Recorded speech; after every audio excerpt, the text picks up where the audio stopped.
अवघ्या काही फुटावर मगरी, पण तो त्याच्याच नादात काय गरज होती असं तुम्हीही म्हणाल. कारण मगर म्हणजे क्षणात हल्ला करणारे, अत्यंत धोकादायक आणि अंदाज बांधता न येणारे हिंस्र प्राणी.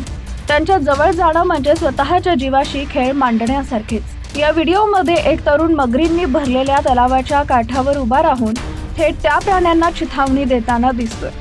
काठावर उभा असलेला हा तरुण काठी पाण्यात मारताच एक मगर वेगानं त्याच्यावर झेपाव घेण्याचा प्रयत्न करतेय. त्या क्षणी तो तरुणही घाबरून थोडासा मागे सरकतो, पण आश्चर्य म्हणजे तो आपली धोकादायक खेळी थांबवत नाही. काही सेकंदातच दुसरी मगर तशाच हल्ल्याचा प्रयत्न करते. तलावाच्या पाण्यातून बाहेर झेपावणाऱ्या मगरींचं ते दृश्य इतकं भयावह आहे की व्हिडिओ पाहणाऱ्यांनाही घाम फुटतो. काही जण त्या तरुणाच्या धाडसाचं कौतुक करत आहेत, तर अनेकांनी त्याच्या या कृतीला सरळ मूर्खपणाचं उदाहरण ठरवलंय.